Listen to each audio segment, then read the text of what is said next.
Good evening, ladies and gentlemen, dear colleagues and guests. It's a great pleasure for me to welcome you on behalf of TU Graz and ESEIA to the lecture of the 11th lecture of the ESEIA lecture series, Sustainable Energy Innovation Systems for Climate Neutrality. The topic of this evening is Circular Bioeconomy Start-Up Villages from Idea to Market. Really a very interesting topic. I'm very curious, I have to say. It's always amazing and wonderful to see how international the ESEIA lectures are. Tonight we have 71 registered participants from 19 different countries, including 14 European countries, 4 African countries and 1 Asian country. So very, very nice. And these participants represent 37 different organizations, which include 13 business organizations, 21 higher education institutes and research organizations, and 3 governmental bodies. We have, I think, also a lot of participants who are with us online this evening. Yeah? Well, now in particular, I would like to welcome, on behalf of the business sector, Silvia Petric from Sattler AG and Katrin Krenn from Regionalmanagement Steirischer Zentralraum. On behalf of academic partner organizations, I welcome from Europe Franz Brettenthaler from Joanneum Research, as well as researchers from University of Hohenheim, from Abo Academic University Vasa, from the University of Padova, and from Warsaw University of Life Sciences. For academic partner organizations from the African Union, I welcome Abdoulaye Ballo from ECREEE from Cape Verde, Grayson Nyamoga from Sokoine University of Agriculture in Tanzania. It's also a pleasure for me to welcome colleagues from ESEIA members. First of all, I would like to welcome Harald Kainz, the former rector of Graz University of Technology, and ESEIA honorary president, who is participating online. Welcome, Harald.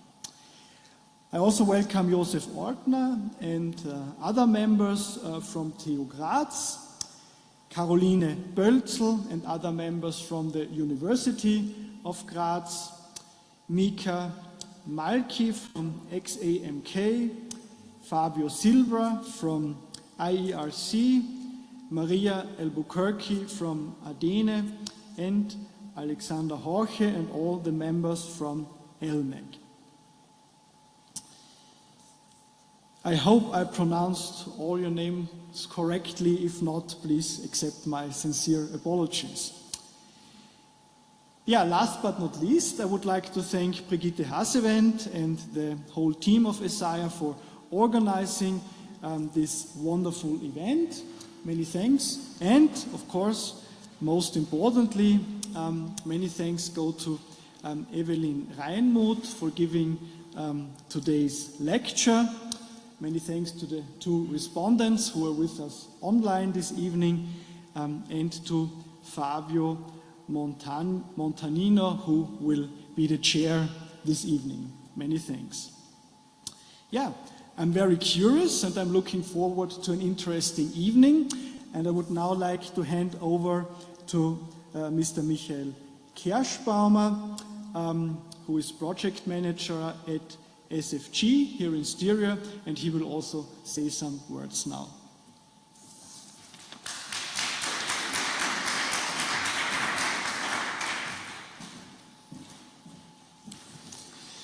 Good evening, ladies and gentlemen. I would like to thank the organizers for giving me this opportunity to share my thoughts with you tonight. It's an honor to speak on such a forward-thinking topic in this prestigious setting of the TU Graz.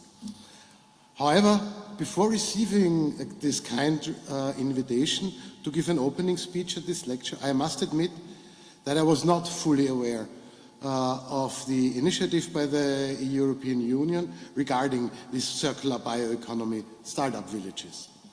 It has been an eye-opener to learn about the visionary approach behind these villages, aiming to connect rural innovation with entrepreneurship and sustainability. The concept behind these startup villages is not only innovative, but deeply timely. As we face global challenges like climate change, resource shortage, and the need for sustainable development, creating ecosystems where local resources and innovation meet external markets can help rural areas to thrive in this new green economy. I sincerely hope that this is just the beginning and that this initiative serves as a starting point for the creation of many more of such villages across Europe. The potential for these villages to transform rural areas into centers of innovation where circular practices become mainstream is enormous. It's an exciting vision of how local communities can be at the forefront of global change, and I truly believe that this model will inspire more regions to embrace circular bioeconomy solutions. This is why it makes me a little bit sad when looking at the startup village mapping provided by the European Commission. I see only 2 examples in Austria, one in Tyrol, one in Lower Austria, but none in Styria. It makes me sad, especially when considering potential locations for startup villages. I cannot help but think of Styria as an ideal region for villages like that. And this is for several reasons. Firstly, Styria boasts a vibrant business and startup economy. We are home to several innovative companies that contribute to a sustainable and circular future. For example, Circulizer, a young company based in Leoben which focuses on circular economy solutions primarily for plastics, but also working on employing its technology for other materials. Econutri, an innovative Graz-based startup that is set out to produce proteins and at the same time recycle CO2 to minimize waste and environmental impact for the food production. Another example is the very young startup iFlavor, which specializes in developing bio-based food additives and flavoring agencies that align with circular economy principles. On the other hand of the spectrum, just one example, BDI Bioenergy International, which is building big plants that produces fuel from waste all over the planet. Secondly, Styria is rich in natural resources. These resources provide an excellent foundation for bioeconomic innovations such as timber from vast forests, which support sustainable construction and bio-based productions, agricultural residues, which are used in biogas production and bio-based products, and water resources, which support hydropower and other innovations in the region.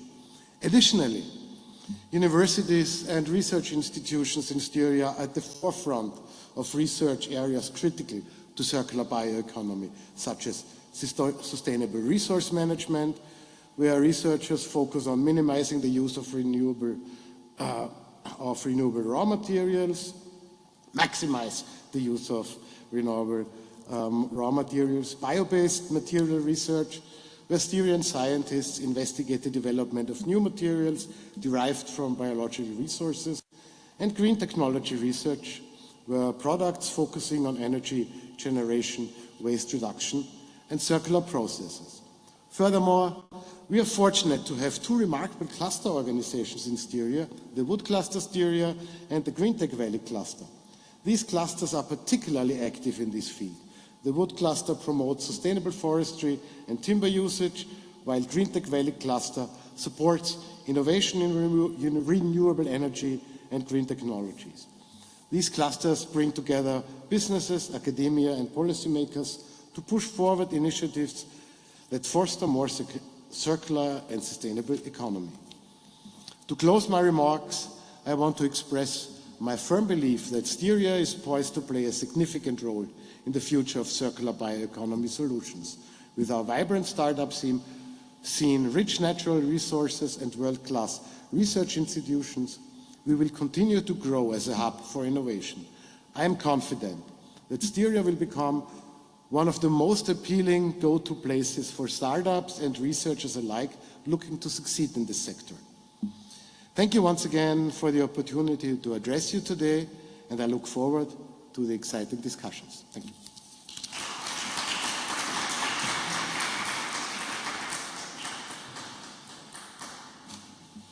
A warm welcome also from my side to all of you who have joined us for this evening. I'd like to briefly announce the chair of this session, Fabio Maria Montagnino from the Cyprus Institute. He's head of innovation and entrepreneurship, and also a very long-standing member of the ESEIA community. And I warmly welcome you as chair of the session, please.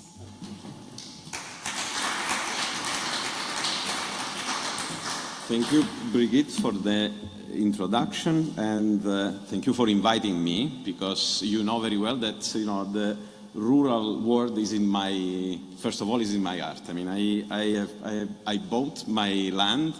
I'm investing in a rural part of Sicily, and I'm struggling with the attempt to find the right way for these communities to survive.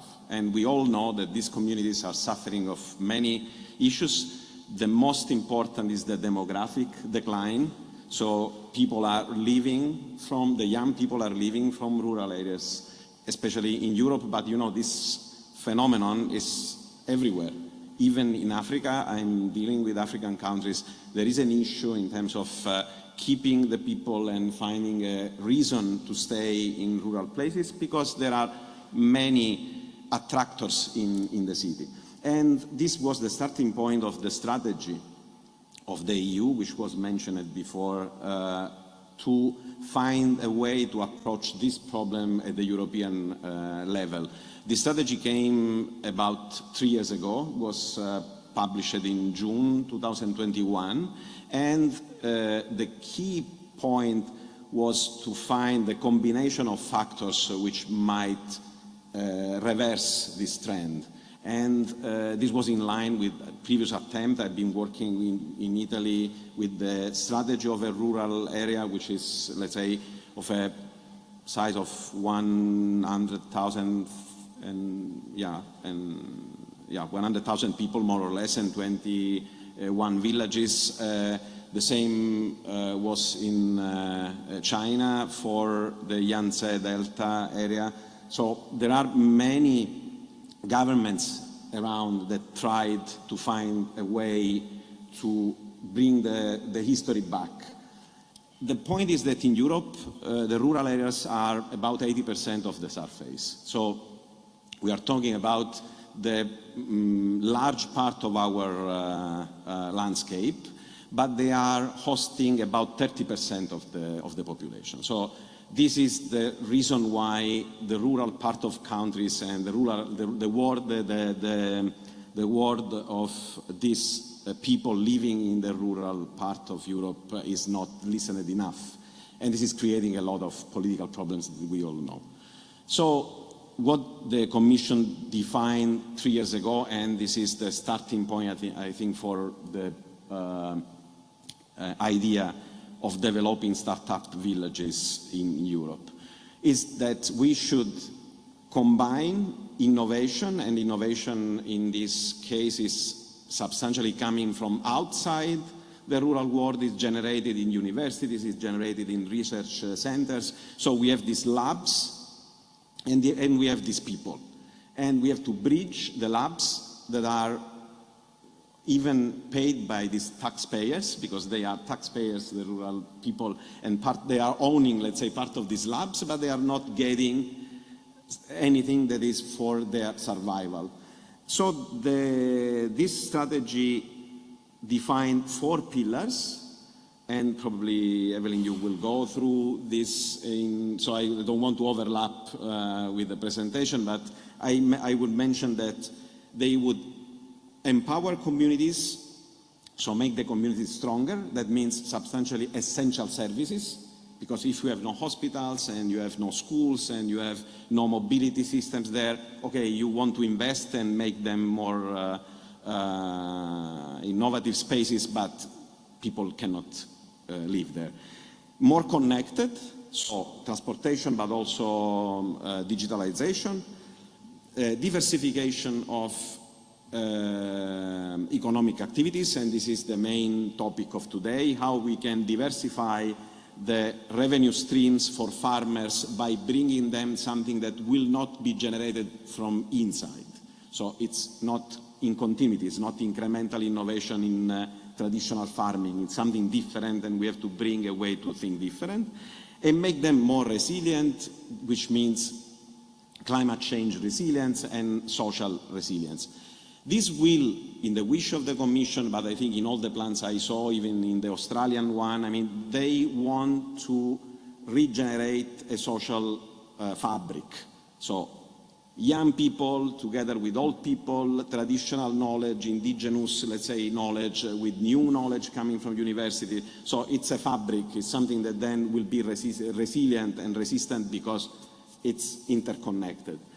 The Startup Village is one idea in this, let's say, strategy, because it's the idea that entrepreneurship, so that there might be an entrepreneurial attitude in the village, matching the knowledge coming from outside, and this will generate change. So somehow it's very close to my old idea that entrepreneurs should be agents of change.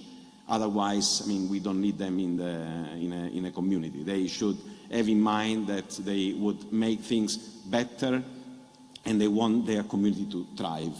So this is, I mean, the kind of canvas I imagine for the conversation of today, where I think that Evelyn is going to bring some very relevant highlights for the kind of work she's doing. We had the opportunity of talking around the tea this afternoon, and it's amazing not only the science that I feel is behind what she's doing, but also the passion. I mean, she said, I'm a rural person.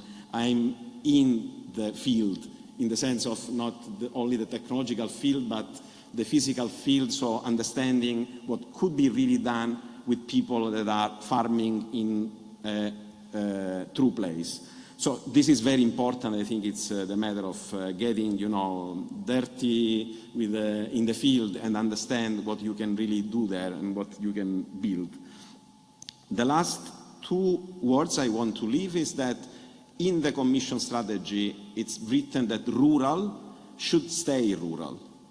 So that we are not going to think that we are transforming and making them like an appendix of the urbanized environment. I mean, rural means a culture, means a tradition of its values, and rural should be a component of our future society. And also, I think that this will be part of your speech, food first. That when we deal with rural environment, I mean, we will survive if we will have food coming from there. So breaking the food chain because we have smart products in our mind, it's wrong, and I find this very in line with the kind of work that Evelyn is doing. So it's time to introduce you as head of bioeconomy office in the Hohenheim University, with coordination of a huge number of departments and groups to try to feed and support this process. And I wouldn't say more than this, and the floor is yours.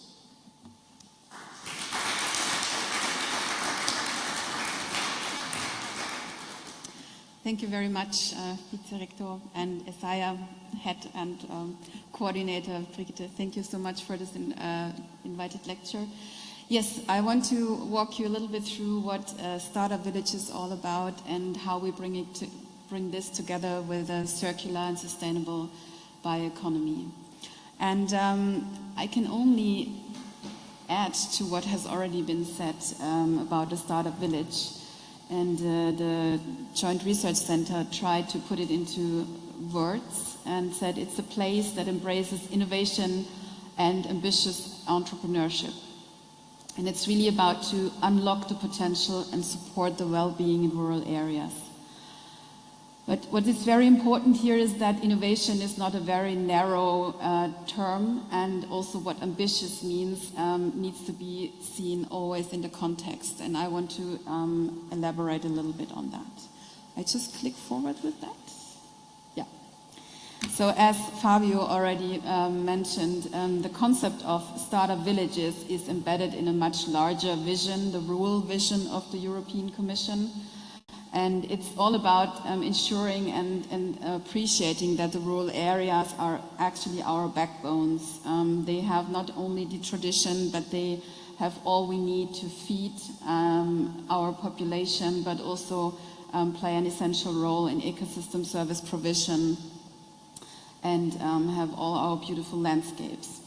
So a sustainable and circular bioeconomy really relies on a healthy and vibrant rural ecosystem.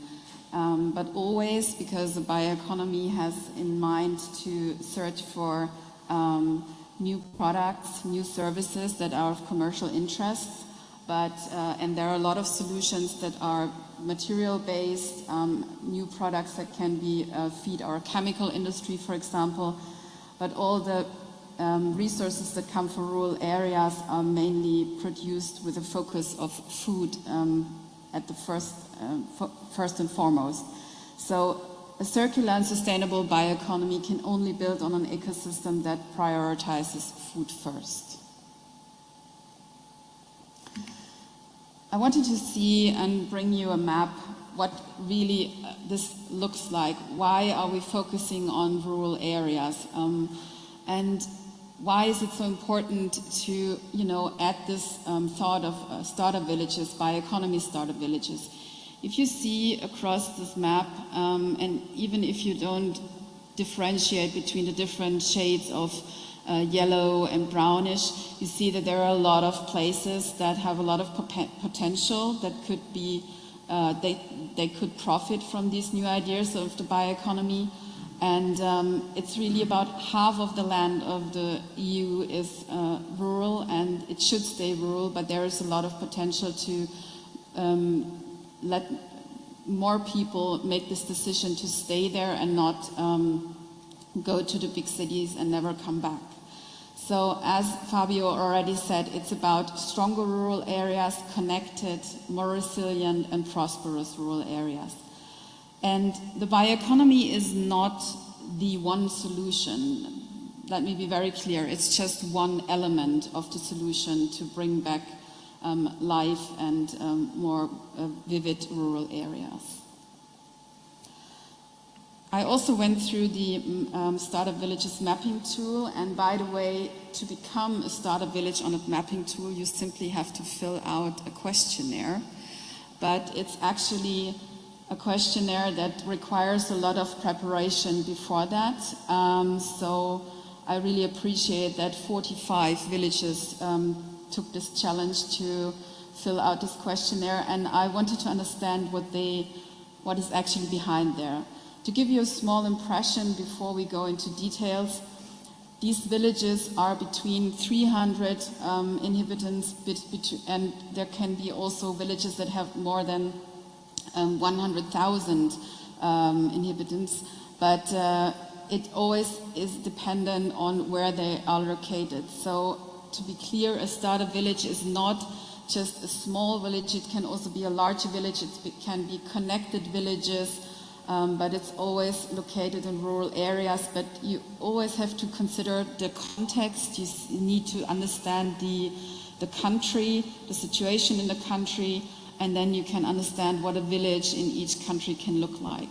But very impressive, Portugal has 17 villages that identified as startup villages and have developed a strategy for innovation and entrepreneurship, as well as 6 in Spain, and then we have with less than 5 in France, Slovenia, Netherlands, Croatia, Italy, Romania, Poland, all across Europe.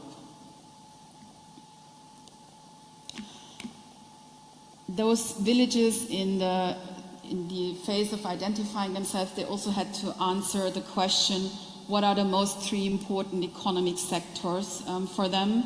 And 25 mentioned crop and animal production, 14 manufacture of food, 11 forestry and lodging, and 4 construction of building. And if we look at this, we can clearly see that no matter what statistic tells us, those villages clearly state that what is actually the foundation of a sustainable and circular bioeconomy is already most important to them in terms of economic sectors. This also means that the skills that are in place and that have been developed over the past decades have been developed in crop animal production, manufacture of foods, forestry, but also construction of buildings. And this is very important when we talk about introducing a new concept to rural areas, no matter whether it's a startup village or coming with new ideas there. It's really important to see what is already there in terms of skills, of motivation, of what people are doing, what their reality is. And bioeconomy solution are really, I will introduce to you this term very soon.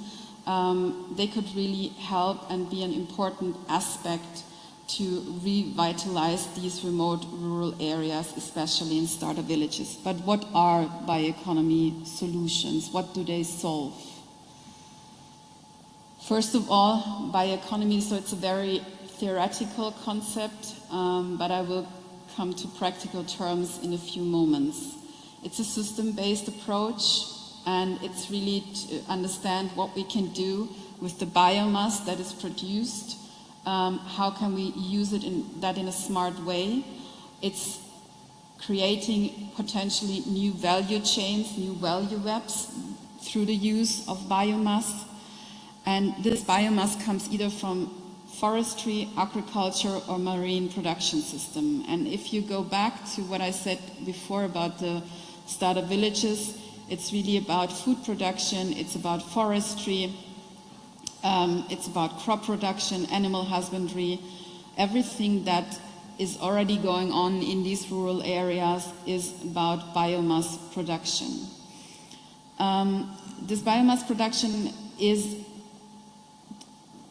destined to be provide our food or secure our food supply, but it also produces residual streams, for example. And we can retrieve valuable components from these residual streams and create wonderful new products, but also here again, food first. And one cornerstone, which is also at the heart of the ESEIA network, are biogas plants. And once we have processed the biomass, there is always the final residual. And biogas plants are very important in closing the loop, so to ensure circularity, create energy at the same time, but also ensure that we have valuable fertilizers for our agricultural soils. So a circular economy does not just take away the biomass and removes everything that could, fertilize and remain soil health. It also ensures that we can close loops and that we can continue with production of biomass in a sustainable way. So this is the techno-economic perspective of a sustainable and circular bioeconomy, but there is much more to it. Before I go ahead with that, I wanted to dig a little bit deeper into the practical side, and I picked Portugal, and I was lucky enough to find from one of the ongoing EU projects, Shaping Bio, this fact sheets about Portugal, and it shows already what they are very strong in terms of employment and where there has been growth over the last years. But what is missing right now, even though they have a strategy on bioeconomy, is that they're not so much focusing on the valorization of residual streams, for example, given food first. And then I thought, okay, let's look into what they're actually producing. And I went through very basic statistics, so this is definitely not comprehensive yet, but it gives you a glimpse what is already out there and what could be used much better in the future using bioeconomy solutions.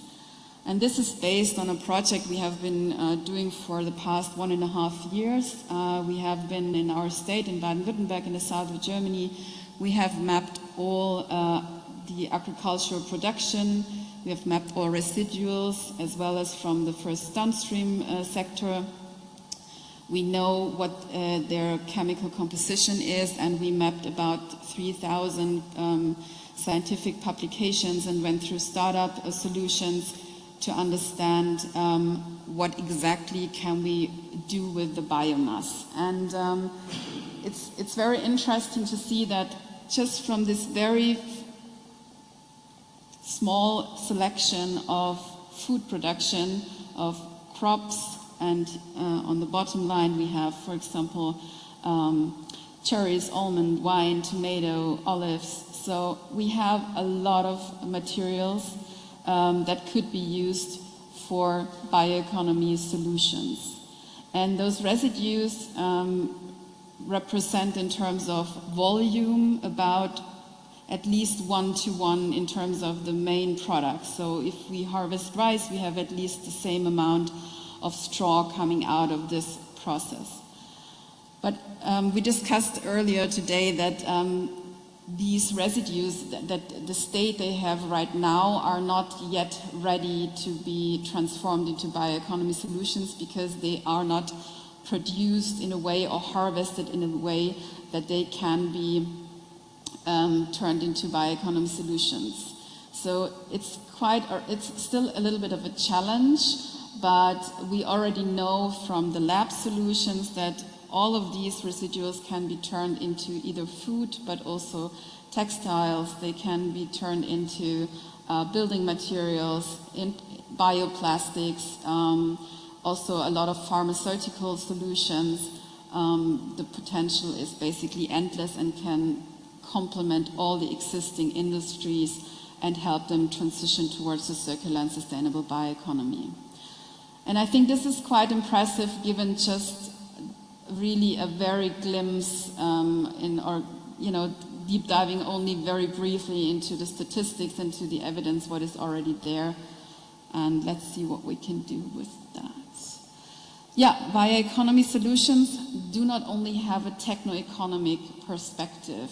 What is most important, these are not empty spaces where we just throw in a technology. These are spaces where there is an ecosystem, where there are people, there is tradition, there is an existing economy. So it's important to embrace that we, additional to the economic and environmental dimension of a bioeconomy, we also need to consider ESEIA aspects, which is ethical, legal, and social aspects. Because I strongly believe, and from my experiences, it doesn't help to just present the ideas. You also have to understand what is the perspective of the recipient of the idea you're coming up with, and how can it be implemented in their everyday life, in their reality. So for me, I think the past decades have been created a lot of good new technical solutions, but what has been neglected so far is the ESEIA perspective. And I think that's the biggest work we have to do on top of bringing these new ideas to startup villages. And I found this wonderful citation. It's about future expectations and functioning in later life. And it says that it's shaped by socio-demographic characteristics, current physical and psychological functioning, and social environment and culture. And it really inspired me to bring it to you today, because I think it's what people experience in their current situation that shapes their expectations about the future. And we have to be very careful and not to be arrogant when we come with new solutions that we have developed in the lab and go there and think we have the one solution and how this should be working in reality, but appreciate their practical knowledge, their traditions, what is out there, and be very humble and do it together in a co-creation approach. And a lot of EU projects tackle the topic new governance models, and I think it is important because governance can help and support a lot of these new developments, but it's in my vision of how we should implement these bioeconomy solutions that we should do it in a stepwise manner, and we should not just map and bring the say, okay, you have this biomass there, but introduce solutions, give them short-term the opportunity to maybe see new products, implement some prototypes, but then visualize achievements, but then reflect also on the challenges, and always go back and forth between short-term and medium-term implementations, as well as, trying to understand what kind of skill development is necessary, as well at the European level. There is a lot going on right now trying to understand what are future skills, how can we support our the skill development also through lifelong learning. And if we have done these cycles, whether it's just 2 cycles, 4 cycles, several times, then I think only after this it's possible to really achieve new governance models, because then we really do understand what can be implemented, what should be implemented, what are the challenges, because as we discussed also, it's if you go out with a solution you have developed in the lab, you actually start to understand what the potential of the solution only if you go out in the field and test it. And that the same goes for the governance models and the new governance schemes. Only if you have this understanding from the practical implementation, then you can really proceed with the governance. It doesn't mean that we should not have a certain improvement or adaptation of the governance in the beginning, meaning you're open for innovation, you're open to discuss, you're open to listen. But if it comes to new regulation, there needs to be a practical phase before. And then I went, I'm also an integrated system modeler, and I actually found this wonderful publication which builds on an entity relationship model. These models are usually used to build software, for example. But I found it quite interesting that they used it in education reform. And I found it so very helpful because it helps you identify key elements of these trajectories.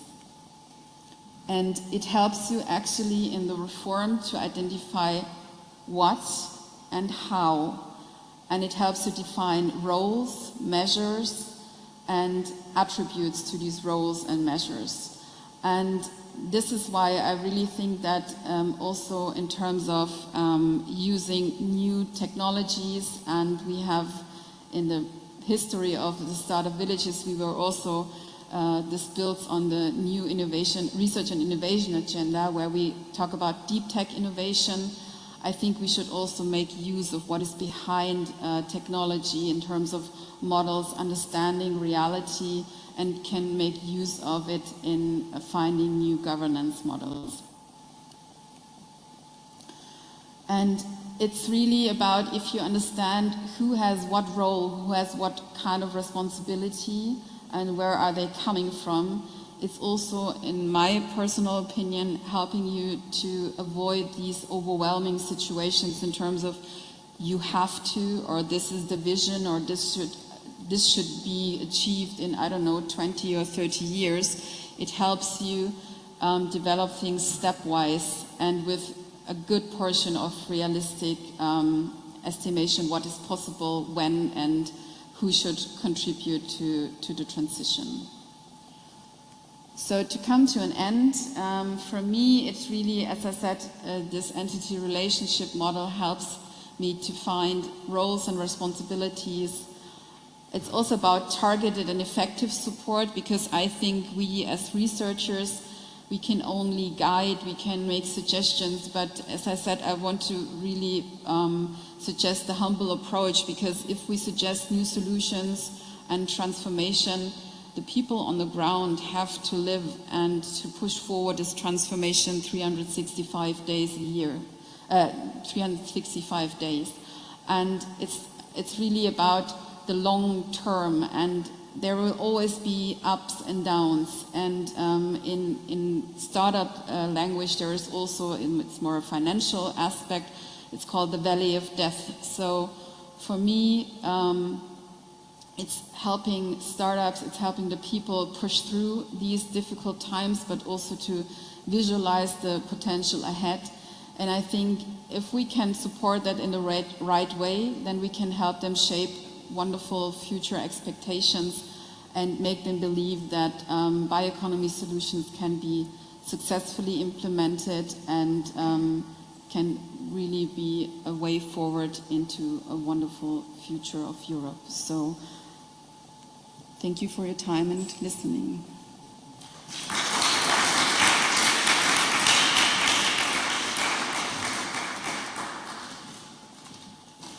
Thank you so much, Evelyn. I would take two, let's say, highlights from what you said. One is about, it's the holistic approach. You have the technology as a component, but you have been mostly presenting what you have to move around the technology. So whatever is relationship, is dialogue, is getting into some kind of conversation. As a very good friend of mine, a master in innovation management, it's always bringing this word into the discussion. Piero Formica is conversation, and he stressed that conversation means dancing together in terms of etymology. So one step, it's another step, and I think that you are going there in the villages, in the real world with this kind of approach. And the other highlight is about education, training, and governance. So how you transfer knowledge with this kind of process, and how you bring people then to have the ownership of what you are building, and how this ownership is then, brought into futures. So that's somehow the starting point. If you don't share a vision of the future, I think it's very hard then to bring innovation there. So spending a lot in setting up the vision of the future is really important. We have two, I don't know how the online works, so if we will see, or if I have to call for Christina. Here, I hope you can hear me. A little bit more problems. I will try, because I don't know if the S pronunciation is a normal one or it's a special one. So if it is a normal, it's sezmuskinite, but I think it's wrong. And so probably I will say Christina, and Christina will help us to say it in the right way. Alienius Niene, General Director of Agri-Food Lithuania. So this is the first case, is from Lithuania. We had in mind, and unfortunately we had to cancel a second case from Italy because Annalisa Palazzi is sick. So we will not have the presentation from Italy. We will have more time to discuss the general outline and this case. So Christina is the General Director of this cluster, and the cluster is a hub of EIT food. So the KIC, the Knowledge and Innovation Community of EIT, about food in Lithuania. She comes from economic studies in economics with a PhD in economics, but she has been crossing the digitalization world. She has been working in ICT, and finally in the OECD she was focusing on food and agriculture, and now she's the manager, the director of this cluster and vice president of the European Cluster Alliance. So very representative of this, let's say, system of stakeholders around the agri-food. So I suppose we will learn a lot from this case. So Christina, if you are there, I hope the floor is yours. Thank you so much. First of all, good evening to everyone, all the guests, all the delegates, speakers. Can you hear me well? Yes, very well. We don't see you, but we hear you. Okay. Well, I'm very honored today to speak in such among such experts, and for me it is a big honor, and also it's a main topic, probably the main priority that I strongly believe in reviving the rural areas. But let's start from the beginning. First of all, I'm sorry I'm not on site due to my very heavy traveling all over Europe. I couldn't attend the meeting live, but I'll try to bring you some knowledge from myself and some experience, what I have been seeing already on this fantastic initiative. Just a little remark. Thank you so much for such a broad introduction of my experience overall in the agri-food field. But I'm just finishing my PhD, so this is my last year. So among all the work that I'm doing, I still have to finish my PhD and hope to do the defendant of the thesis in 2025. So how did all start? From myself, and what was the main idea, how I joined this initiative? Yes, I am leading the Agri-Food Lithuania, and we are a cluster, we are digital innovation hub, we are also representing EAT Food in Lithuania as a hub, and of course we are contributing a lot through different initiatives to our rural communities. And first of all, European Commission has started with the idea of startup villages in 2022. It started online from the forum, from the gathering, and just talking the idea. And I was invited actually as one of the speakers, and that's how I got involved in the idea, in the initiative overall, and that's how my journey started from that. The next step was taken by Agri-Food Lithuania when we gathered all the community all over Europe, and we have created this first hackathon for the Startup Village, European Startup Village Hackathon, just overall, you know, to gather the ideas, to see the feeling, what is going on around the Europe, and gather the ideas, what could be the main strategic approach to the startup villages. And the patron of this event was Maria Gabriel, at that time European Commissioner for Innovation, Research, Culture, Education and Youth.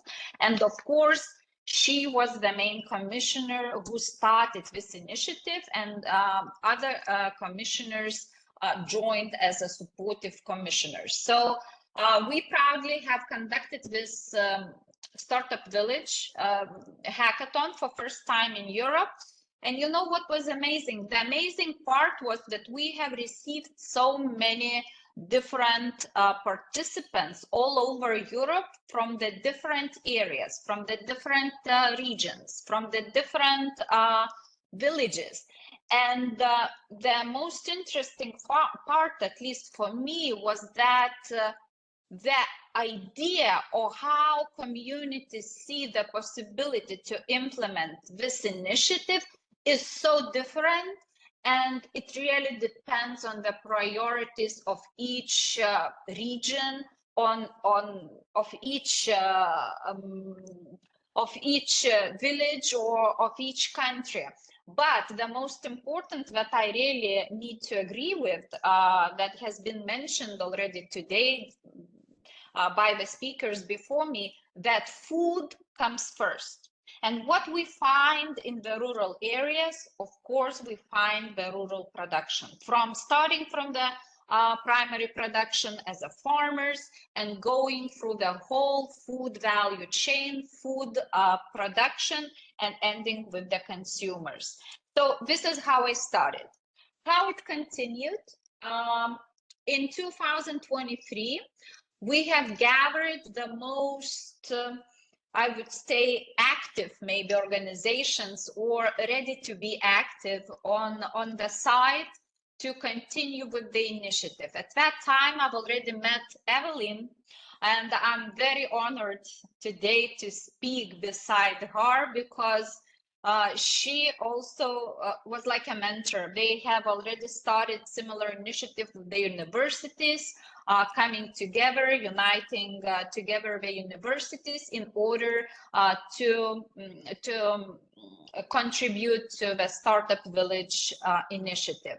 So our idea at first started that we need to invite the private associations, more from the side, from the businesses, from the corporations, and unite everyone for the European Startup Village Alliance. That's how we created the foundation for this network. And I was very happy that on board right away, we got the really the contribution from EAT Food itself, and we've got the contribution from the biggest alliances, business alliances such as European Cluster Alliance.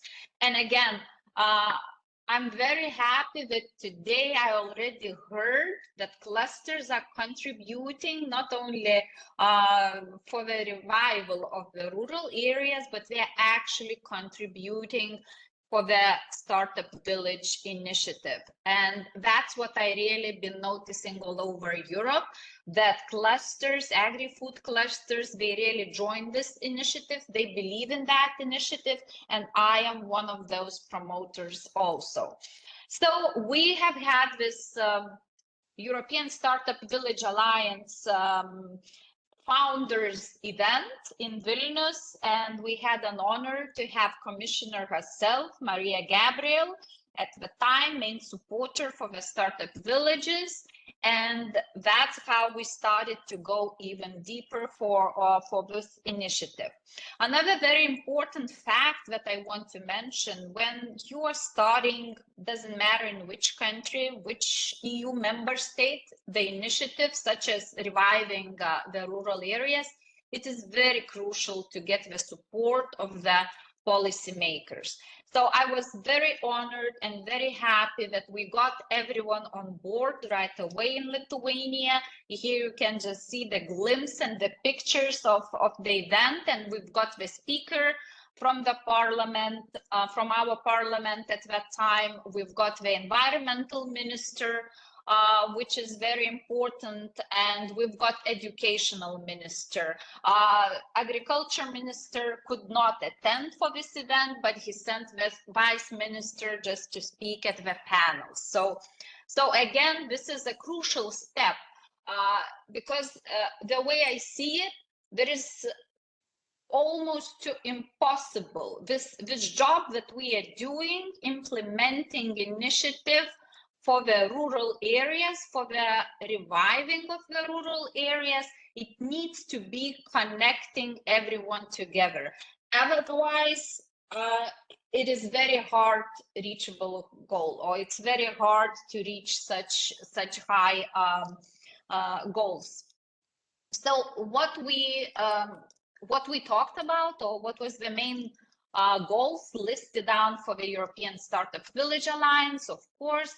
What I'm talking about, that's to contribute to the vision overall of the startup villages, of course, to provide new insights, to help build new models. And again, it was so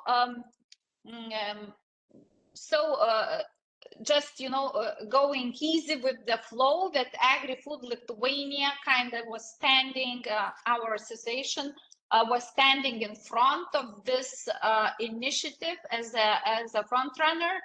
And nobody really even questioned why, because food seems to be the crucial topic, again, for the rural areas. And that's why by bringing in even the bioeconomy, that becomes also very organic, and it feels that bioeconomy can only help strengthen this initiative, and we can really build bioeconomy startup villages based on bioeconomy. This is like brand new and very important emerging topic. And of course, we talked that we need to expand, include more organizations into that, and to spread overall the idea that startup villages should be implemented, which is not that easy when you think about it. It's kind of easy if you are talking about it every day, but then you meet other organizations, you talk to the people, you talk to the policymakers, and in many cases, I was surprised that many people have never even heard about Startup Village initiative. So again, when we are speaking about those possibilities, I think this is crucial to have such events as today's, for example, for instance, because only in this case we can spread the word and then showcase what actually we can do or how is it working. Another important point that I would like to mention, when we talk about startup village, it is very crucial to have all stakeholders on board. I'm going to be talking about the actual example, how it's looking in Lithuania, and you're going to see that lots of stakeholders are involved. So when we talk about clusters, digital innovation hubs, European digital innovation hubs, different networks, technology parks, incubators, accelerators, large enterprises, local action groups, associations, knowledge hubs, you name it, I see the part that and crucial parts that they can play in order to implement that startup villages. Again, it's sometimes easier to say than to do it, because what we actually need infrastructure, we need education, we need knowledge sharing, but then I always say that, and it's almost my quote, we need youth and women. So if we attract youth and women to those startup villages, it's again one of the important facts of the success. And overall initiative sounds very innovative, very interesting. So in my mind, to attract young families, to attract young people to the rural areas with such initiative, it is very, very good chance. Here, like I said, connecting dots together, very important, connecting all the ecosystems together in order to achieve one goal, to revive rural areas. So how is it going in Lithuania? Even though we are a very small country, but on the other side, I always say that it's quite an advantage what we have, because when you are small, you can easily implement different pilots, or you can easily implement pilots in a very big area and then test them how they are working. So in the map tool, Startup Village Mapping tool, there are 2 villages which are mapped. I know them very well. One is guided actually by other agri-food cluster in district in Alytus, and the other one is guided by the local action group, very active local action group in Klaipėdos district that's based on the blue economy, so it's directly working with the bioeconomy, blue economy. But today I'm gonna give you the examples of two more villages, startup villages, which are not marked yet. So one of them, we just started as a pilot through the project Rurbanai. Rurbanai project co-funded by European Union with the main idea all over different member states to have different pilots and to bring the urban innovations to rural areas. And it has been today also said, very important point, that we don't want that rural areas would become the copies of the urban areas or of the cities. So in this case, we are just bringing the knowledge from the cities, from the urban innovations, to implement those for the rural areas, rural cities, rural villages. This startup village was particularly chosen to be as a pilot for the bioeconomy startup village. So it really aligns with today's topic, what we are talking. And why and how it was chosen. So first of all, Kėdainiai is quite a Kėdainiai district, you can see on the map. So this is the Lithuania actually. So very, as you see, very little country, and the picture of the city, it's almost in the center of Lithuania. So the city district, Kėdainiai district, has up to not more than 50,000 inhabitants. But the most important part why we have chosen it for the bioeconomy startup village implementation was that it is surrounded by quite large number of large scale food producers. They have like now 4 factories producing different types of food, and it is surrounded by very fertile soil. So it has one of the biggest number of the farmers also working around and supplying those factories with the production for the food products. So that was very important, that it's already, we have the knowledge, actual knowledge, big corporations, big organizations working with the quite big experience in the rural area. Then we have farmers, so it's primary production. And then we needed to connect the dots with the local municipality in order to show them why they need to start different, to provide different services, different ideas for their community, to encourage entrepreneurship, to encourage the startup creation, to encourage even empower women in the agri-food sector and start new ideas. So we connected all of them together. And right now the pilot is going on. Actually, we have started a year ago, and it's quite successful. We have already 2 startups moving from the city, from the capital city actually, to the new area provided by the local municipality, where they can meet the businesses and actually hear their challenges, what needs to be done. Those 2 startups are directly working with the digitalization of the food production lines.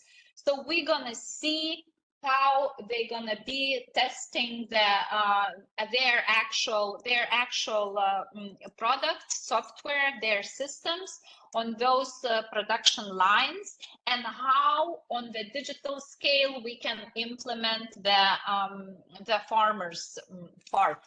So we will work on that and see how it goes. For now, the mayor, the municipality, overall community who already have had a couple of workshops, are very excited that they are seeing the new ways how they can finally not only go work directly at those at the farmers or at the factories, but they can actually contribute through their entrepreneurship or through new ideas directly to creating new types of the business models.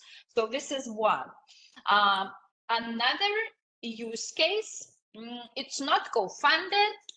It was created directly by the community, rural community, Paparčių krašto community. And the interesting idea was, when I talked about the previous pilot implementing bioeconomy startup village based on the large corporations, factories, then having the farmers around it, and it was based that the knowledge already is existing there, but we need to connect everyone together, municipality, factories, farmers, and the community. Here, the community was the main point because it's a small village. It goes up to 10,000 inhabitants only, and they have decided really through new bioeconomy models. So they have decided that each of them gonna choose the role, what to do, and how they spread the work. So half of those village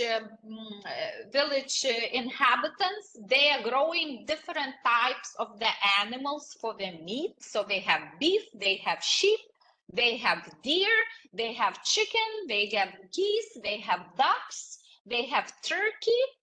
The other ones, and based on their community standards and based on the community investment, common investment, the factory for the producing of the meat was built. So what they're doing, they're actually making the different type of the meat produced food and canned meat, and they sell it all over Lithuania.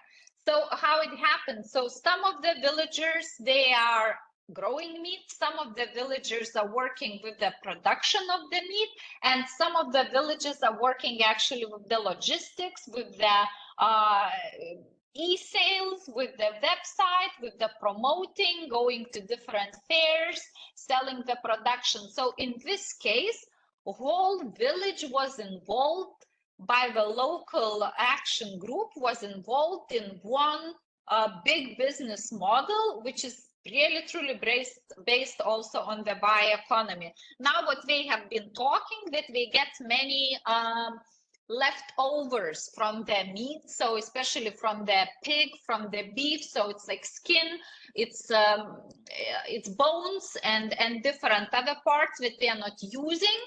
So I have already also connected them directly. By the way, the initiative is led by 2 women, and I have connected them directly with other winner or startup winner of the other initiative we are having in Lithuania. We have this EAT Food sponsored initiative empowering women in agri-food sector, EVA. So what I've done, I've connected one of the startups led by lady who actually produces collagen from those leftovers from the meat. So we have got quite a nice new collaboration and just pure startup village based on bioeconomy example. So I just only wish them the best of luck, and I hope they're gonna find even more ways to collaborate and produce new products. So that was for the examples. What I have for today, we can then continue. If you have interest, I can talk a little bit more of those examples, how they operate. But for me, it was also very important to mention that building startup villages, it's almost, like I said, it's very important to have the support from the policymakers. And what it means, usually the support comes based on the priorities of the smart specialization strategy. So again, each country has its own smart specialization strategy priorities. In this case, in Lithuania, we have healthy food, and under healthy food category, we get bioeconomy directly. So we are very happy about that, and many new initiatives gonna be building up. But this is the starting point. What I did not present today here, because it was not quite a startup village. It's similar. Why it's not a startup village? It is being built in the district of the capital city, Vilnius. So I don't consider it to be a village, but what we are getting built, it's going to be the biggest biotechnology hub in Europe, in whole Europe. The approximate investment estimate up to 7 billion euros. So it's called BioCity, and the main idea is actually to bring all the most potential startups, ideas, and work with the different types of technologies, biotechnologies, and to create new ways of the innovation. So starting from the medicine and even going to certain types of the food, like lab-based meat, or for example, milk without the cows, or eggs without the chicken. So, but I did not present it on the purpose because I did not consider it to be a startup village. So, and for my last words, I love to say that no action, no change. Limited action, limited change. And from my experience on different initiatives, I can tell one thing for sure. If you do not start, you will never know what's going to happen. So I always say, let's start, let's begin something, and then we will see what happens. If something won't work, we will change it. But the worst thing what we can do, we can only read papers and not start an actual step towards the realization of our ideas. So thank you so much, and I am open to the discussion.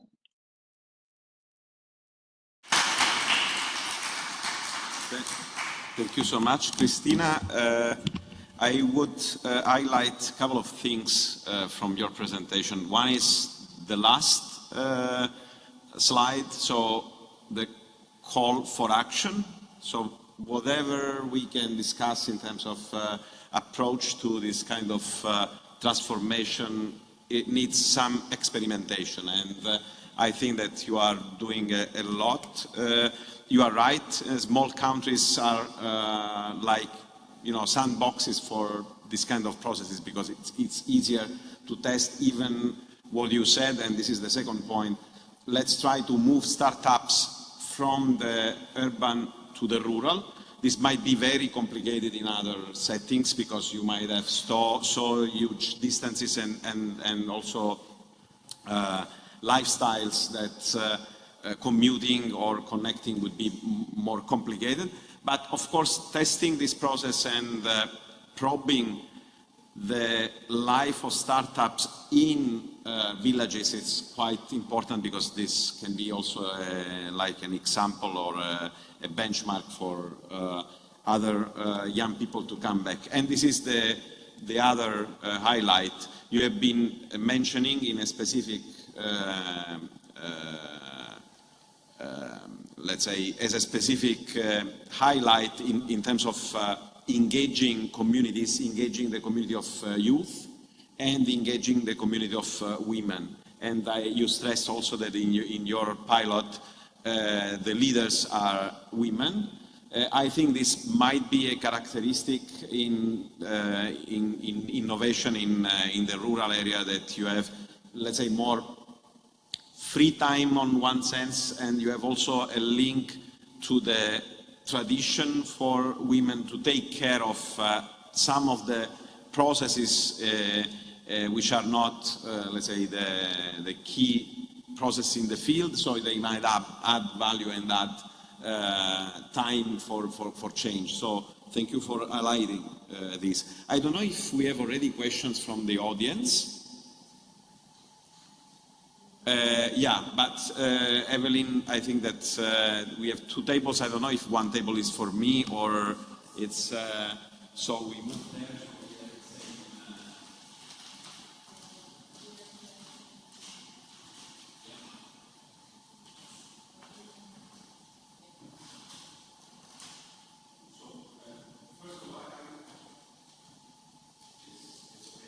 Okay.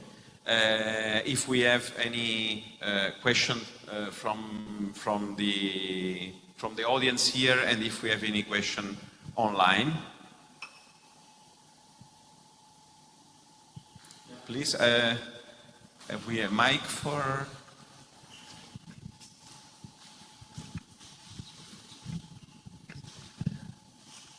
Yeah, hello, Stefan Strateco. I was thinking about the first lecture about this, what you're talking about, persistent structures, and you can make use of persistent structures, which are already existing structures, and to make new things out of it. What do you think, what are structures helping, where you can build on, and which are maybe structures where you should really think, okay, this really needs kind of a restructuring of these structures, because this is really blocking also, like this division. The funny thing is that I feel like a lawyer, because I have to say it depends. It depends on the bioeconomy solution you're thinking of. So what is actually enabling is if you have skills already or structures that connect very well to new solutions. To give you an example, so there are, for example, you can extract polyphenols, which is a chemical in the outer layers of many plants, or in leaves as well. And you can make from pharmacy to food a lot of components out of that. And if these products can be implemented in, let's say, an electronic solution that is very similar to what is already there in terms of structure or products, then it gets easier to connect, because you have already skills similar or, let's say, equal to what you need to build a new solution. So what is favorable is always a skill set that is very close to what you need to build a new bioeconomy solution. And because it needs little adaptation, or if there's a process line that needs a little adjustment, then this is also easy. What blocks is, I would say, if you bring a solution that doesn't fit either the biomass type that is, that is produced in the region, nor there is any skill, nor there is there any kind of like a support system in terms of governance, that they are not open to innovation, or if there is, for example, a place where where you're not allowed to prototype, for example, so test something, experiment something, that is really blocking. But everything else is really up to the solution you're trying to pursue. And having screened all these solutions, I can say there is almost a solution for every place out there. So I'm sorry, I really don't have this. In my mind, there is really not so much the barrier. It's really about how you bring the solution also. It's your responsibility of who developed the solution, how you bring it to the places. And what I see, we discussed it earlier before, sometimes it's really scary to see, because you're enthusiastic about the solution and you talk to the practitioners, and practitioners are always like, yes, let's do it. And you have to say, well, it worked in the lab, but let's see how it works in the practice. But the practitioners are actually always a little bit faster as we in the lab sometimes. So the blocking is sometimes just to overcome this bridge where we hesitate. And I think there is a huge potential. Sorry, this was a long answer, but... I just want to say I found it really interesting, these two lectures, because first the lecture you painted a very romantic picture of, when I listened to you talking about, I saw these farmers, and then come these young startups, and they like work together and they do like little nice things, and everything's green and happy and flowers and then I heard Christina's intervention, and it was, well, there's big industry there, farmers deliver the stuff and we produce food, which doesn't really sound very sustainable, to be honest. It's just food industry. So, I mean, is the reality somewhere, well, the reality we all wish for, is there somewhere in between that, or can they coexist, or, yeah. I was just wondering, because I find it very hard. See, I only... The question is for both. For both, yeah. I mean, I know a lot of startups because I work with startups. There's only one company, a biotech company, from actually a professor from the Technical University of Graz, who actually moved to the countryside with his biolab, but only because he owns a farm there. Otherwise, he would never have moved there. So, for me, another question is, how would you attract an urban millennial or Gen X person to go there? What has the countryside to offer for them, apart from work and boredom? Okay, well, the thing is that the really successful startups, and I want to go a little bit back to the beginning of your question, when it comes to food first and startups in the bioeconomy, it can also be startups that produce a new food product, but the bioeconomy comes in when they understand what kind of residual streams they're as well, creating by producing their food products. And a lot of startups start out with a new idea and then try to understand how we can also use the residuals we are creating in a circular way. How can we collaborate with new other companies? And it's really about smart utilization of biomasses. So the food first means it's at the heart of it, and this is also matching then with Christina's idea. But it's also, if we want to attract startups to the rural areas, it's because we have the practitioners. They are the experts in the biomass production, but also in handling of biomass in terms of residual streams. So here you find good conditions, and also if you need a certain space, or what I also experience if startups, they're using a certain biomass. For bioeconomy solutions, it's very important about the quality aspects. So while you may start off with a biomass that you can buy on, I don't know, whatever supplies out there on the market, the more your product progresses, the more you're really looking for certain quality aspects. And then you go to the countryside and you find your specific supplier and you collaborate with them. So I'm not sure we can move all the startups there, but we can definitely create new opportunities for farmers to collaborate with these startups, and also have even some facilities that they have I don't know, part of their production there. So first step of the production, for example, there. So I don't have this one solution, but I just say give sustainability by design, meaning the whole circularity concept. We really tried in a master thesis that is starting in the next 3 months to really understand, can startups be sustainable by design from the beginning, or does it take us a certain, does it take time? And then there are also the opportunities come along for them to go to rural places, to understand the resource better and to collaborate. So, yeah. But I think Christina should answer as well. Yeah. And then I think we have a question from there and another question from there. I love this question. Yeah, and Evelyn has answered a lot about that, but let me just tell you, large enterprises, large food producers, they have the biggest requirements for the Green Deal goals. Let's not forget about that. So when we talk about the sustainability, I see it right away, the best collaboration, the startups going to those rural areas, large enterprises acting as a mentors for them, as a test pilots for them to test the new technologies, to test the new ideas, or even to test the new types of the produce products. For example, those companies, they can easily let the small production for the startups of the new food product.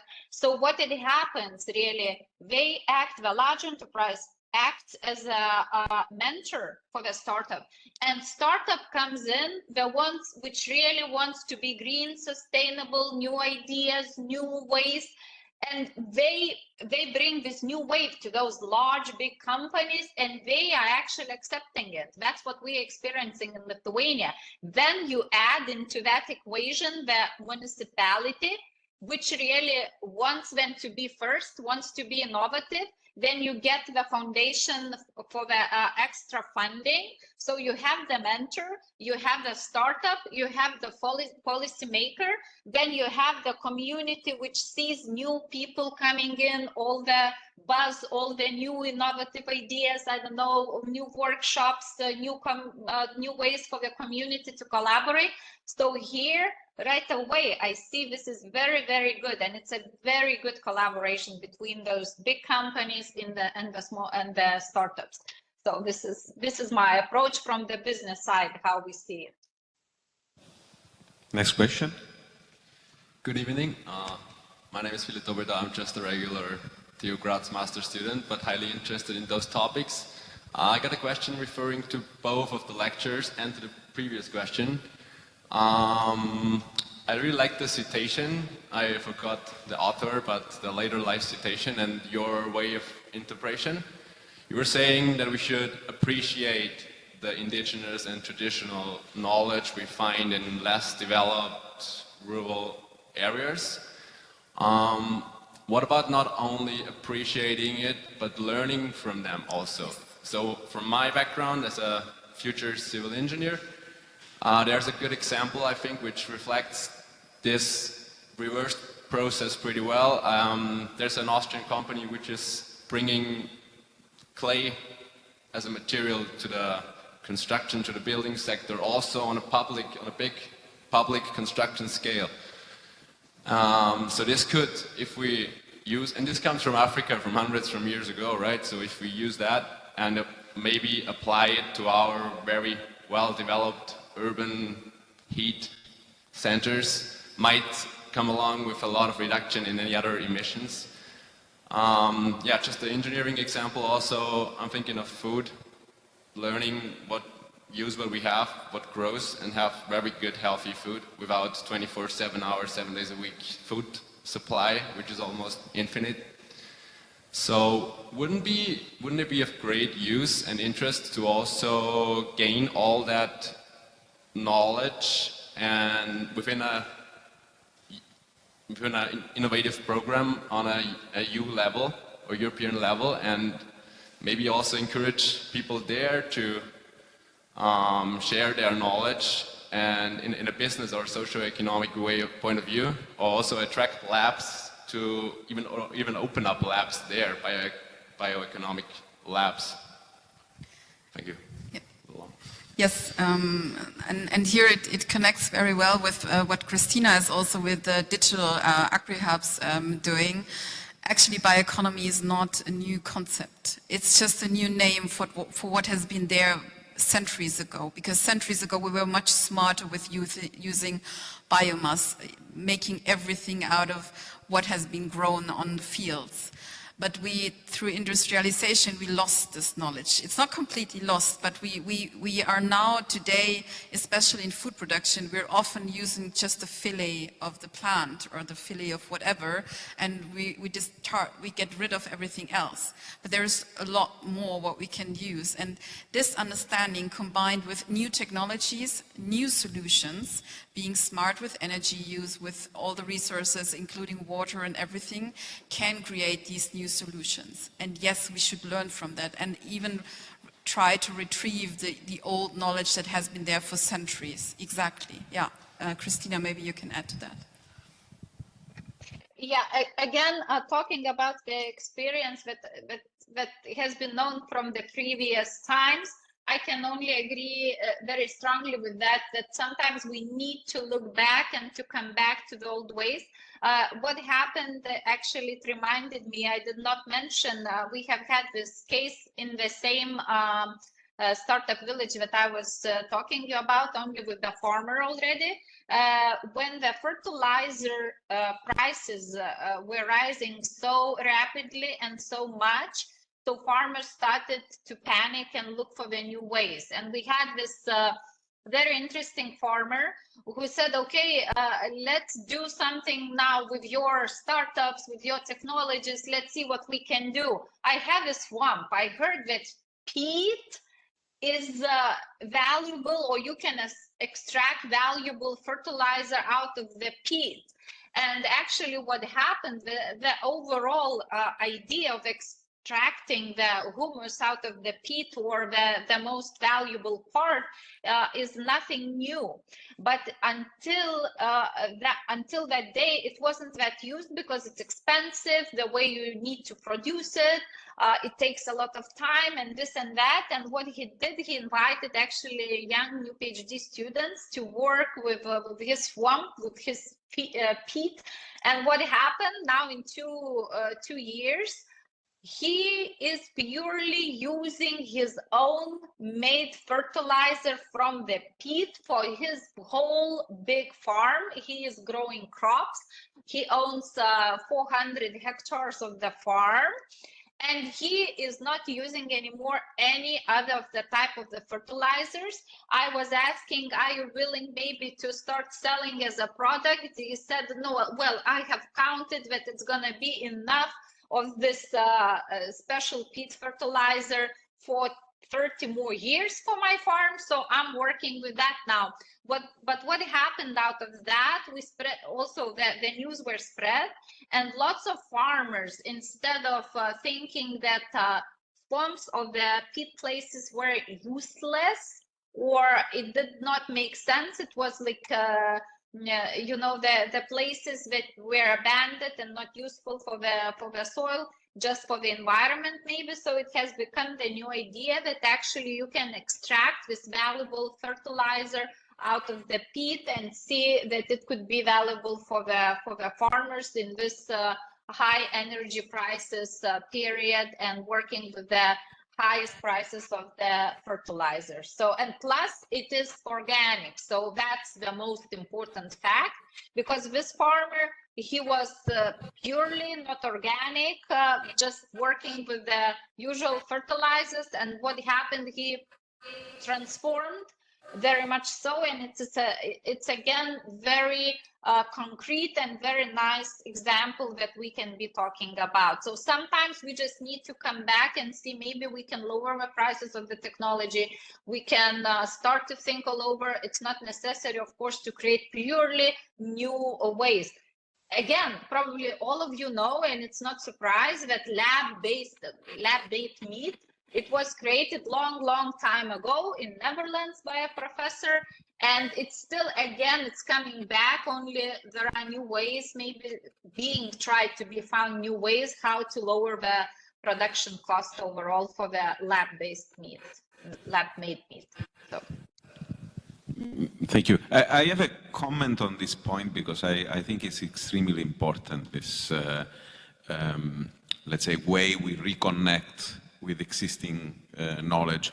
I think we have to bring into the picture in this process the social sciences, because we are, I mean, in this process of approaching the rural environment, the idea was that, you know, they are, you have been using, I'm talking with the student, master student, you made the question, sorry, I don't forget the name, but there was a contradiction, because you said we should learn from them, so they have something to tell us, but they are underdeveloped. That it's already framing them in a position that I think it's, you know, it's something that we have to stress. We have been framing this culture, that is the rural culture, in the box of being behind. And we were, in our conversation this afternoon, we were mentioning traditional plants and ways to process these plants that have been lost, then probably are the ones we have to revamp and reuse, but we need to dig into this knowledge. So there is a process that the social scientists call unlearning, to make some space for learning. So if you don't make the pot empty, you cannot fill the pot again. And this is a matter of, from our side, you have been using this word humble. So we have to step a little bit back from having something interesting to sell and to implement, and start learning and listening the place, not only the people, but also listening the environment, listening the plants, listening the whatever is there around, because we have to restart from there. This is something I want to develop in the next question to the both of you about localization, because I think that localization is a key word we have to work. We have another question. Yeah, that's a perfect bridge to my question, because I loved what Evelyn said about the humble approach, about not being arrogant and not framing what was you just said. That's perfect. And I love the idea of this old knowledge. Maybe we do not have to invent anything new, because the old knowledge is already here. We just have to listen, be humble, and get an understanding for what was here in the present already. But also important, combine it with the new technologies. Because in the own backyard, isolated from all over the world, the future will not happen there, I'm sure.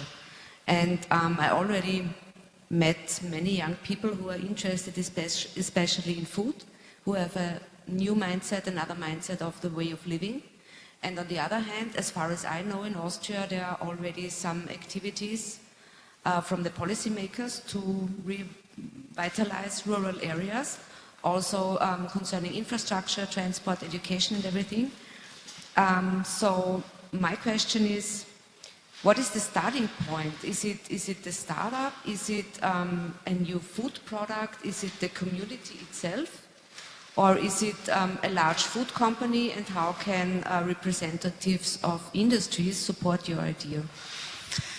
Well, I would like to give you one example of what we have in our area.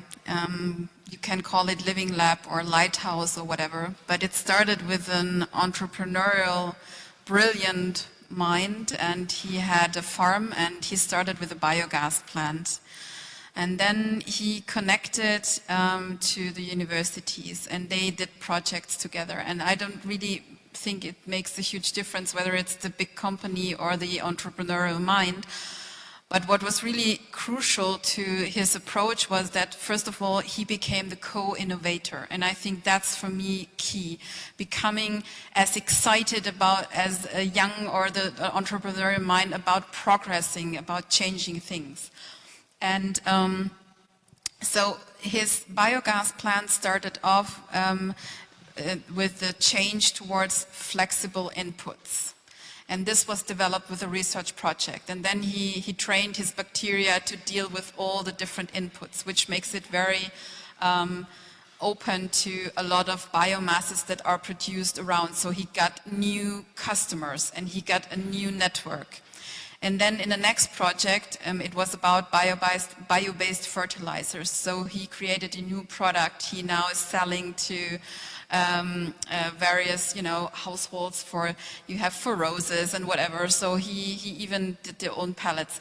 And then in the next step, and this is what I mean with stepwise innovation, in the new project, he even was able to retrieve phosphor and nitrogen as pure fertilizer, so he can separate now the nutrients from the biogas substrate that comes out, which is very favorable because then he can customize the fertilization with the farmers around him, so he can ensure they will supply him in the future as well.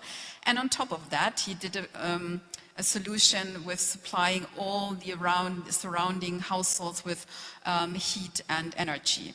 So what started off as an entrepreneurial mind and a really, I think it's also a curious and very brave person, is now an enterprise by itself. But I also know big companies that they found often a smaller company that just is there for young people to get started with prototyping and whatever. Or they even, what we have in our, we also entertain a large network. What we see is we had a project which was running for 4 years, and we paid 5,000 euros to students who wanted to collaborate with startups or bigger companies. And they got this money for simply being able to, you know, buy lab stuff or rent a machine or whatever. And this actually created so much powerful new solutions, because it either helped the startup to transition, or it helped the entrepreneurs to develop their first idea, and many of them transitioned then in the industry. So it's really about pursuing the same vision, the same idea, and being patient, but at the same time impatient, to really push forward. And I think if you are open to, or if you provide these spaces as a big company, as you are, for example, to new ideas, and you're open to listen and to say, okay, let's use, I really always appreciate the most experienced workers. So I love to talk to the ones that are 30, 50 years, whatever, in the company, because they know the process. You know, you can call them at 3 in the night and they can tell you the process right away. And those people will help the young, ambitious, maybe impatient minds to, you know, to progress with their ideas. So I think for me, the idea about co-innovation, becoming your, not just a mentor, but this, pushing the idea the same way as the new idea, that's really the way forward. Yeah. Yeah, I think we have a follow-up of the previous, I don't know if it's another question or you want to develop. It's just a short comment. Please. On the Yeah. previous question. I apologize, I actually exactly didn't want to frame that. And I wanted to point out that, yeah, we should all be a big fan of using old traditional knowledge and our modern technologies and apply it to our modern infrastructures, economies and societies. So, because there's lots to learn from mastermind Mother Nature. Thank you. Just one comment to that. It's called actually also, it's an aspect of biomimicry. So really understanding what nature does and how we can use that for our cities and for new products, for example. So, but I totally agree and appreciate the comment. Thank you. Just to frame what you said in, you know, the Latin motto, festina lente, which means go fast but slowly. So it's a combination of this sense of, you know, having urgency, but especially we were saying this afternoon, in this kind of environments where you have cycles that are also the natural cycles, and if you are changing crops, you have to wait for new crops, and you have to wait for something that is coming from the decision you make. It takes time, so this is an issue in the interaction with the wish of rural areas to react to this decline. I understand that there is a tension between what is the wish and what we can really do. Yeah, just one more remark to that. We were talking, it's also managing expectations, because startups in cities are often challenged to create revenue and be profitable and be on the market within no time. But biomass takes time. Understanding new solutions, creating new solutions in the area takes time, and I think that needs a mind shift. Yeah, so yeah. Sorry. We have, I think, another question. Here. Good evening. My name is Slavia, and I'm from the Sustainable Development Master's program at Graz University. And a little bit to answer maybe the previous question as a proper Gen Z human, I think there's like a really big growing mass of youth that are quite interested in escaping cities and reconnecting to the rural areas. Myself, for example, I come from Lima, Peru, which is an absolutely massive city. It's storing 1/3 of the country's population, and I'm just escaping from it, coming here to Graz and hiding around nature and mountains. I think also youth is quite brought by outdoor sports, and it's really complicated to practice them if you are in a city, and COVID, if something showed to us, is a little bit that people are starting to reconnect. But also I wonder if there are any efforts being redirected towards ensuring that somehow the traditional knowledge is not, I would say maybe in an exaggerated manner, colonized by then foreign, more modern knowledge, because that's something that usually tends to happen working with indigenous peoples in Peru. And if this is being taken in consideration, so that like maybe the external people that would come to work in the startups are not only the ones that have the main knowledge, but also that it is ensured that local people and farmers are recognized as horizontally. Do you want to answer that? Yeah, you want? Yes, I can just comment on this. I think that you are right. On the other side, I think we have not to build the might of the farmer in Europe. I mean, there are people with a lot of influence from industry already. They have a lot of influence from the, let's say, the consumeristic culture as well. So it's a matter of finding the right way to set up a dialogue, I think, acknowledging that there is some value there and you are bringing some value there. Of course, if we are working with rural areas in, let's say, more marginalized environments, the problem of colonization is quite strong, also cultural colonization. I think that when we work in our environment, it's a matter of setting up, probably the guy you were describing, it's not, I mean, it's strong enough to have a conversation. It's a matter of being available for a conversation, I think. Yes, that, and I mean, what will happen if you try to be arrogant or colonize or whatever is simply they will stop listening and collaborating. So it's a constant negotiation and being humble, and it depends on what person you're collaborating with, but I mean, it's not that you go there and everyone thinks you have the one single solution and what you bring in as a new solution is now the truth. That will not happen, definitely. So I think, and that's why I really recommend also to allow students everywhere to go there, to do internships, to do a thesis there, to understand how rural communities function. And what is even more important is to bring examples of these rural communities into our universities, into teaching, into education. So you just because you go there, you will not change anything, or you cannot colonize anything. It's just even the guy that was successful, he even within his community had a lot of resistance in the beginning.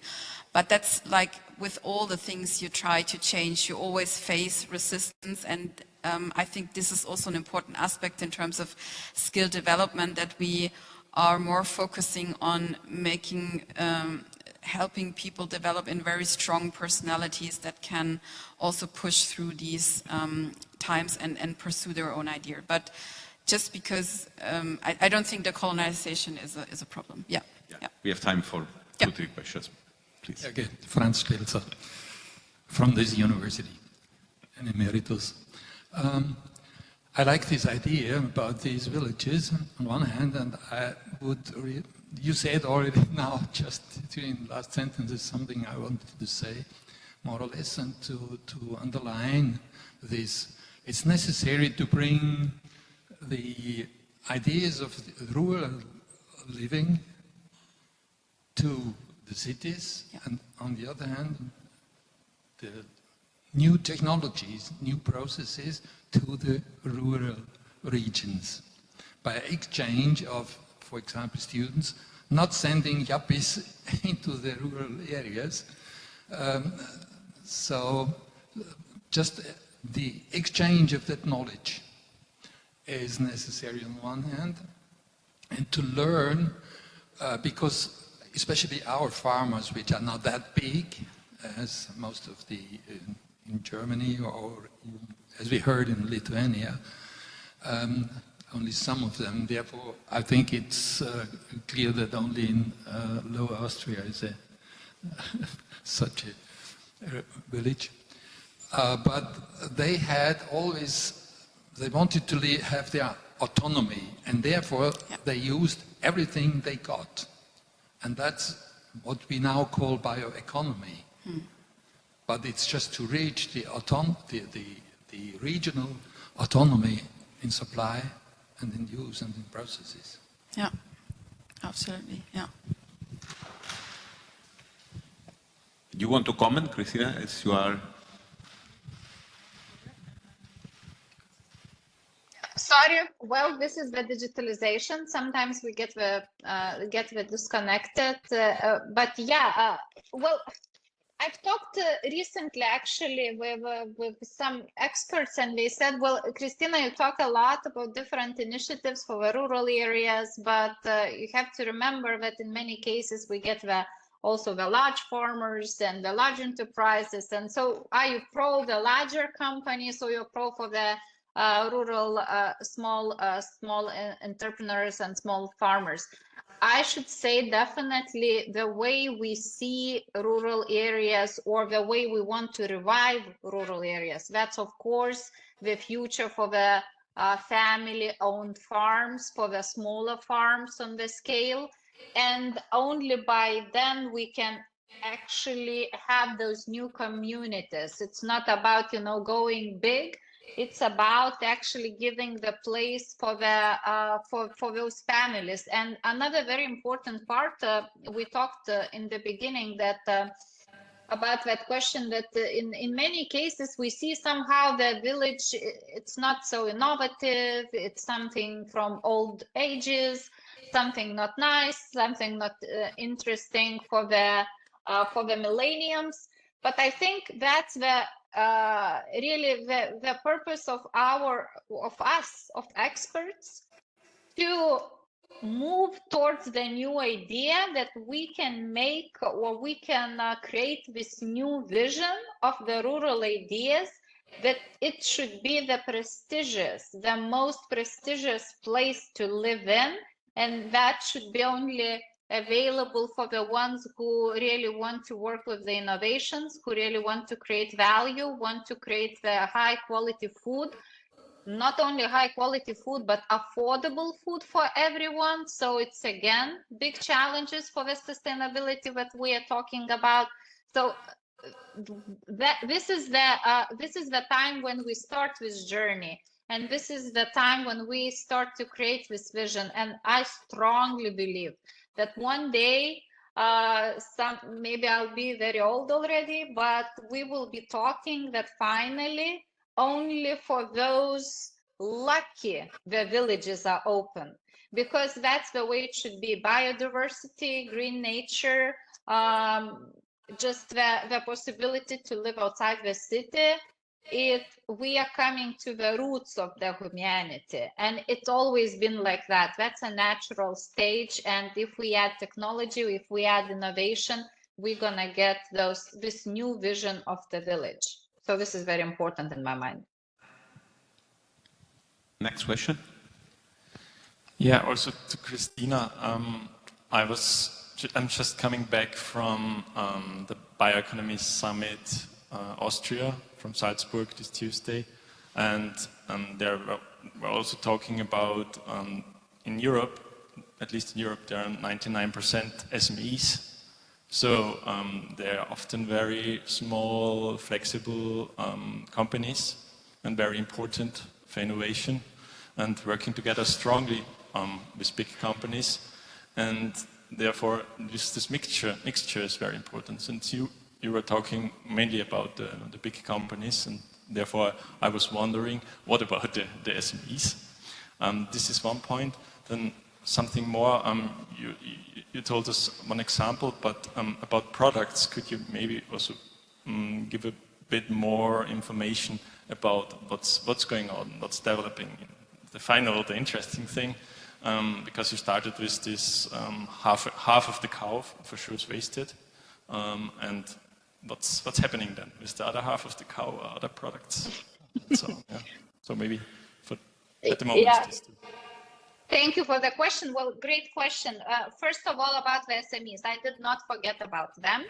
It happened that in my example with the big companies, with the large enterprises, food producers, they have the means, they have the infrastructure to act as a mentors, to act as a pilot case, to open new production lines for those startups. But SMEs, they're being included through the showcasing, through the workshops, through the developing new business models and showing them the new ways what they can be working with. So SMEs are very important, and just happened that I didn't talk that much about them.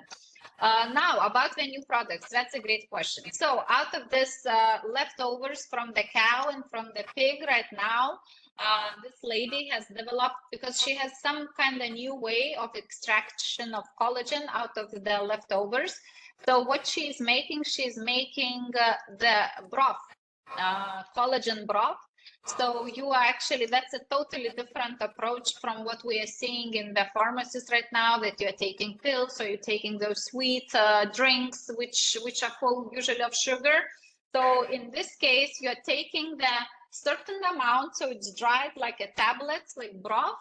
You're putting it into the hot water, and collagen stays apparently in there. You put some hot water on that, and you get a delicious nutritional soup broth for your lunch, for your I don't know, breakfast, whatever, whenever you like to drink that kind of liquid, and it's really filling. At least well, in Lithuania we have those national called pancakes, and inside them we have the meat, or it could be cabbage or anything, and we love to eat those with the broth. So it's kind of a little bit cultural, natural for us food.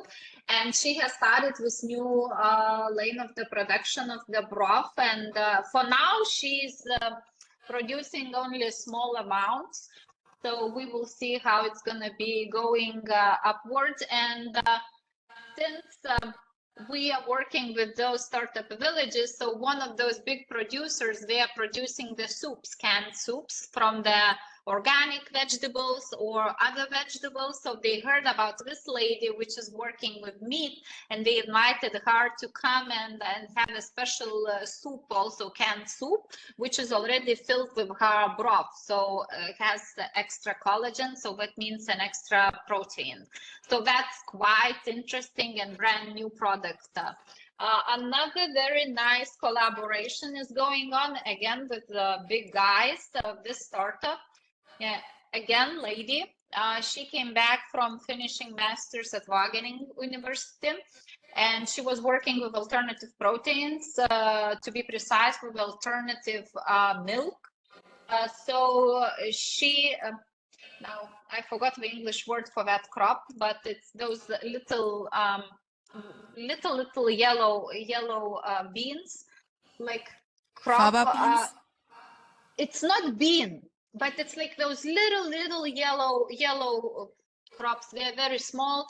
They're like, I forgot. I'm sorry, I forgot the name. Lentils. Yeah, lentils. Yes. So she has created a new way to create from the lentils the milk. And the milk is tasting totally differently. She has tested at the lab, but it turned out to be that for her to start this process for the production, it was too expensive. So she has started the collaboration, and the big guys took her in. They opened special small lane with her together. So they're producing now, they have created together sustainable packaging for that milk. They have created already quite some milk products, and they've been testing with the consumers at the supermarket. So it's again what I'm seeing. You know, in many cases we are so afraid, and I meet many people that startups, so even SMEs, they're afraid of the big ones because they're afraid that they might steal the technology or they might steal the product idea. And you know, from my experience, those big guys, they're so busy with their own production, their own producing. So for them, it's much easier to take in the new startup with new idea, test with them, let them test it, and see whether it works or not, and then see if they can buy it or they can work together, and etc., etc. But for them, it's much easier in that way. And I'm seeing already just some big producers, but located in the cities, not in the rural areas. They are starting to create actually startup incubators inside their factories. That's a new trend coming in Lithuania. I think we can have the last question because we are already out of time, but I see that there is a lot of interest, and I think we can take a couple of minutes to... Actually, I would like to address the issue of sustainability. I mean, we heard from Christina this example of the farmer who takes the pit and thus makes fertilizers, but then she said after 30 years the pit is going to be gone. So it's just like taking petrol out of the earth. It's not sustainable at all. It's actually a nightmare. And what I wanted to say is, I mean, the idea of taking all technologies and using them is great, as long as you don't use industrial methodologies to use them like this farmer. You know, they have been using pit for fertilizer for years, but they didn't waste the whole pit. It's been there for hundreds of years. But now this farmer is going to take it, and in 30 years it's going to be gone. So this is not sustainable in my opinion. I'm sorry, I mean, it's a great story for the next 10 years, but then it's gone, and then we look at wasteland instead of pit. We're killing biodiversity and not thinking about sustainability. And if we talk, and I think sustainability, circularity and bioeconomy have to go hand in hand. Otherwise it's just a one-way street into where we're going now anyway, if our politicians have their way. Yeah, very brief comment, and I think it's more or less the conclusion. If you have, yeah. I want to comment very, very, very briefly, if I may, because I know that farmer. Maybe I did not explain, because like I said, he is not extracting whole pit. That's the main thing. He is using certain type of extraction where he's taking only the most, I don't know, fertile part of the pit. So it's quite complicated, but that technology has been used, like you said, for many years, but just like forgotten. But it's not like he's destroying the overall environment. So this is very important, I didn't mention. Yeah, I think that all the discussion has been in the tension of methodological approach and how this should fit into specific local case-based situations. So I think that from the methodology, sustainability principle, you need a couple of principles in your life, So if we go there with the idea that science is meaningful, that you can generate from science and transforming science into technology something useful, otherwise we wouldn't make this. And also that there is a challenge, and this challenge was not in the green revolution. So most of the farmers are working in the green revolution. I mean, they are that green revolution. So they want to get whatever is possible from that piece of land, and it's a matter of converting the piece of land into revenues. And wherever you are giving them something that is making the revenues bigger, they would say yes, and they would explore. If you say, let's see how you can be sustainable, probably I mean, you will not start a conversation.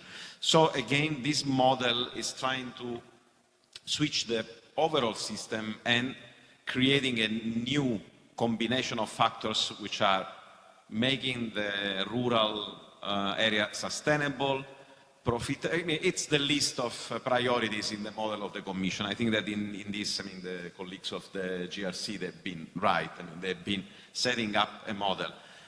Case by case. So there are cases where probably we will be wrong, cases where we will not succeed, cases where we will struggle in trying to introduce innovation from the labs, and cases where we will learn from the farmers. So I think that, again, it's a matter of combining things in the local. My main issue is the scale at the level of transforming the farming system, because scaling up from these 45 villages into the thousands of villages we have around and trying to make of this a new system, it's a dream. On the other side, it's probably something we can drive in that direction, and then this will roll by itself. So I would conclude on this point that I absolutely agree on the exploration you are suggesting, Evelyn, that it's a matter of exploring, trying, iterating, and understanding what is working and what is not working. And this will be fast in terms of urgency and making tests, and slow in terms of progress. But probably it's the only way, so that we cannot imagine that we overcome the green revolution of big scale standardization of cultures, standardization of methodology, and this left the marginalized part of the rural world, the one you were presenting, so this third of the overall, which is out of the big business. Probably starting from that marginalized part, we can make experiments we can bring into the big, let's say, part of the rural system. I would just let you give a few words as a conclusion, and I thank you for I think we had a lot of insights, and this theory and practice I made this conversation, at least from my side, very insightful and interesting. And also I want to thank the audience, because this was very interactive, and I think was also, I mean, with questions that were going into to the point, so with real interest and real connection with what you've been presenting. So Evelyn, just a few words to close. Yes. And thank you again. Yeah, thank you.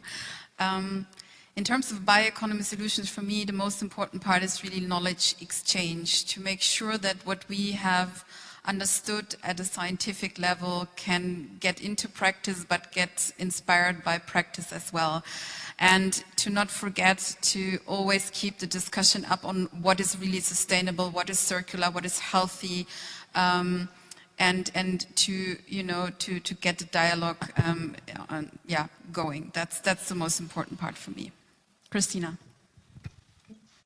Yeah, thank you. Well, I'm going to finish answering the question what was asked before. So how do we start? From what we start? And I say every time we start from the people. Only people make it, not governments, not societies, not some kind of cities, not you know, some kind of organizations. It's all about the people. So when we have the people believing in the idea, believing in the change, believing in the sustainability, nobody says it's going to be easy. Nobody said it's going to be easy. And of course, there are many challenges. There are many questions on sustainability, green tech. Not always the new technology is green. So we are talking about many challenges. But and when we have the people who strongly believe in the idea, we're going to be successful. I strongly believe in that. I cannot see a better conclusion than this. So thank you so much, both. the speakers, and I think, Brigitte, you want to give a practical... Practical comment at last.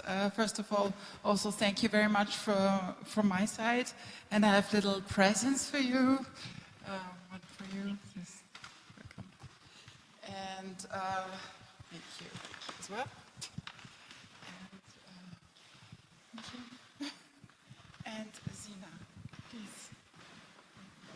A little gift for you as well. Thank you. My second comment would be to make a group photo afterwards, if you don't mind. And then the buffet is open. That is the third comment. Thanks very much.